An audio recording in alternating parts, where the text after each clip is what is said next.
ನಾವು ಮಹಾರಾಜರ ವಿರುದ್ಧ ಇದ್ದೀವಿ ಅನ್ನುವಂಥದ್ದು ಬಿಂಬಿಸುವಂಥದ್ದಾಗ್ತಾ ಇದೆ. ಯಾರೋ ಮೈಸೂರು ಸಂಸದ ನಾನು MP ಆದಮೇಲೆ ನಮ್ಮ ಮೇಲೆ ರಿವೆಂಜ್ ತೀರಿಸ್ಕೊಳ್ಳೋಂಥ ಕೆಲಸ. ಏನು ರಿವೆಂಜ್ ತೀರ್ಸ್ಕೊತಾ ಇದ್ದೀವಿ ದಯಮಾಡಿ ಹೇಳ್ಬೇಕಲ್ಲ. ಕಾಂಗ್ರೆಸ್ನವ್ರು ಏನು ರಿವೆಂಜ್ ತೀರ್ಸ್ಕೊತಾವ್ರೆ? ಇಡೀ ಬೆಟ್ಟನೇ ನಮ್ಮದು ಅಂತ ಬೇಲಿ ಹಾಕೊಳಕತ್ತದ ನೀವು. ಶ್ರೀಕಂಠದತ್ತ ಒಡೆಯರ್ ಅವ್ರನ್ನ ಕಾಂಗ್ರೆಸ್ ಪಕ್ಷ 4 ಸಾರಿ MP ಮಾಡಿತ್ತು.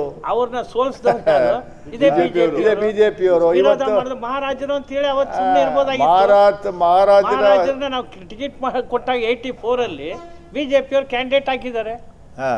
ಆಮೇಲೆ ಮಹಾರಾಜರ ವಿರುದ್ಧ ಯಾವತ್ತೂ ಕಾಂಗ್ರೆಸ್ ಇಲ್ಲ. ಮಹಾರಾಜರ ಮನೆತನದ ವಿರುದ್ಧ ಕಾಂಗ್ರೆಸ್ ಇಲ್ಲ.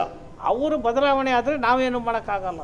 ಈಗ ಹಾಲಿ ಇರುವಂತ ಯದುವೀರು ಈಸ್ ನಾಟ್ ಒರಿಜಿನಲಿ ರಾಜವಂಶಸ್ಥರ ಅಲ್ಲ, ಅವರು ದತ್ತು ಪಡೆದ ವಂಶಸ್ಥರು. ಒರಿಜಿನಲ್ ರಾಜರಿಗೆ ನಾವು ಟಿಕೆಟ್ ಕೊಟ್ಟಿದ್ದು, 4 ಬಾರಿ MP ಮಾಡಿದ್ದು. ಅರ್ಥ ಐತೆ? ಇಡೀ ಚಾಮುಂಡಿ ಬೆಟ್ಟದ ಪ್ರಾಧಿಕಾರ ಮಾಡಿರೋದು. ಚಾಮುಂಡಿ ಬೆಟ್ಟನ ಯಾರೋ ಬರ್ಸ್ಕೊಂಡಿಲ್ಲ, ಚಾಮುಂಡಿ ಬೆಟ್ಟನೇ ನಮ್ದು ಅಂತ ಹೇಳ್ಕೊಂಬಿಟ್ಟು ನೀವು ಹೆಂಗೆ ಪ್ರಾಧಿಕಾರ ಮಾಡಿರುವಂಥದ್ದು ಅಬ್ಜೆಕ್ಷನ್ ಹಾಕಿ ಕೂತ್ಕೊಂಡು ಕೋರ್ಟಲ್ಲಿ ಸ್ಟೇ ತಗೊಂಬಂದ್ಬಿಟ್ರೆ ಹೇಗಿದು? ಅದನ್ನು ಈ ಸುತ್ತಮುತ್ತ ಇರುವಂಥ ಎಂಕ್ರೋಚ್ಮೆಂಟ್ಗಳ ಬಗ್ಗೆ ಯಾವತ್ತಾದ್ರು ಮಾತಾಡೋರ? ಮಾತಾಡಲಿ. ಸಿದ್ದರಾಮಯ್ಯ ಸಾಹೇಬರು ಕೊಟ್ಟಿರುವಂಥ ಯೋಜನೆಗಳೆಲ್ಲ ಪಟ್ಟಿ ಮಾಡಿ ಹೇಳ್ತಾ ಇದ್ದೀವಿ ನಾವು. ಸಿದ್ದರಾಮಯ್ಯ 2ನೇ ಬಾರಿ ಮುಖ್ಯಮಂತ್ರಿಗಳಾದಮೇಲೆ ಎಷ್ಟು ಯೋಜನೆಗಳು ಕೊಟ್ಟವ್ರೆ ಅಂತ 18 ಯೋಜನೆಗಳು 2ನೇ ಬಾರಿ ಮುಖ್ಯಮಂತ್ರಿಗಳಾದಮೇಲೆ. ಕಿದ್ವಾಯ್ ಆಸ್ಪತ್ರೆ ನೆಪ್ರೋಲಜಿ ಯೂನಿಟ್ಟು ನಿಮಾನ್ಸ್ ಅನೌನ್ಸ್ ಮಾಡಿದ್ರು ಮೊನ್ನೆ. ಮಹಾರಾಣೀಸ್ ಕಾಲೇಜ್ ಹಾಸ್ಟೆಲ್ಲು, ಮಹಾರಾಜ ಕಾಲೇಜ್ ಹಾಸ್ಟೆಲ್ಲು, ಬಿಲ್ಡಿಂಗು, ಇವಕ್ಕೆಲ್ಲಕ್ಕೂ ದುಡ್ಡು ಕೊಡ್ತಲೇ ಅವರೇ.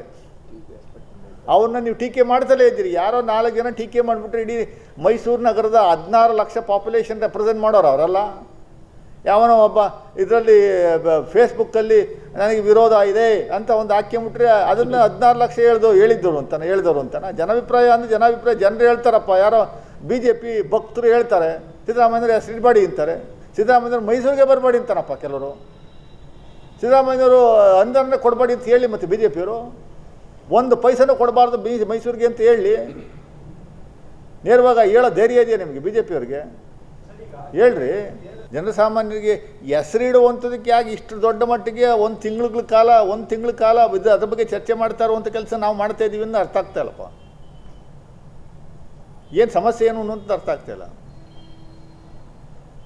980 ಹೆಸರುಗಳವೆ ಮೈಸೂರು ನಗರದಲ್ಲಿ ಇಟ್ಟಿರುವಂಥದ್ದು ರಸ್ತೆಗಳಿಗೆ. 1460 ಕಿಲೋಮೀಟರ್ ಲೆಂತ್ ರಸ್ತೆಗೆ, ವೃತ್ತಗಳಿಗೆ ಮತ್ತು ವಿವಿಧ ಪಾರ್ಕ್ಗಳಿಗೆ ಹಾಲಿ ಬದುಕಿರೋ ಹೆಸರೇ ಇಟ್ಟವ್ರೆ.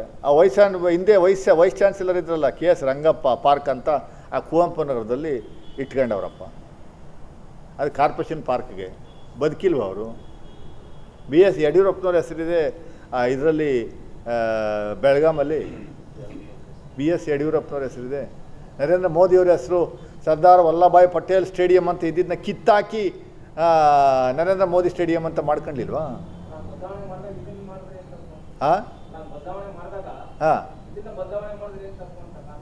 ಅಲ್ಲ, ನಾವು ಇರೋ ಹೆಸರನ್ನ ಕಿತ್ತಾಕ್ಬಿಟ್ಟು ಸಿದ್ದರಾಮಯ್ಯವ್ರ ಹೆಸರು ಇಡ್ತಾ ಇಲ್ಲ, ಖಾಲಿ ಇರುವಂಥ ಜಾಗ ಮಾಡ್ತಾ ಇಡ್ತಾ ಇದ್ದೀವಿ. ಹಾಂ, ಅದೇನೇ ಅವಾಗ ತಪ್ಪು BJಪಿಯವ್ರಿಗೆ ಕಾಣಲಿಲ್ವಾ? ಇಲ್ಲಿಯವ್ರಿಗೆ ಕಾಣ್ತಾ ಇಲ್ವಾ? ಸರ್ದಾರ್ ವಲ್ಲಭಾಯ್ ಪಟೇಲ್ ಬಗ್ಗೆ ಸ್ಟ್ಯಾಚ್ಯೂ ನಿರ್ಮಾಣ ಮಾಡ್ಕೊಂಡಿದ್ದೀರಿ. ಅವರ ಇದನ್ನೇ ಶೋನೇ ಕರೆಯುವಂಥ ಕೆಲಸವನ್ನು BJಪಿಯವ್ರು ಮಾಡ್ತಾ ಇದ್ದೀರಿ. ನಿಮಗೊಂದು ನಮಗೊಂದು ನೀವು ಮಾಡ್ತಾರೋ ಹಲ್ಕ ಕೆಲಸಗಳಿಗೆಲ್ಲ ನಮ್ಮ ಮೇಲೆ ಮಸಿ ಮೆತ್ತುವಂಥ ಕೆಲಸವನ್ನು ಮಾಡ್ತಾ ಇರುವಂಥದ್ದು ಎಷ್ಟು ಸರಿ?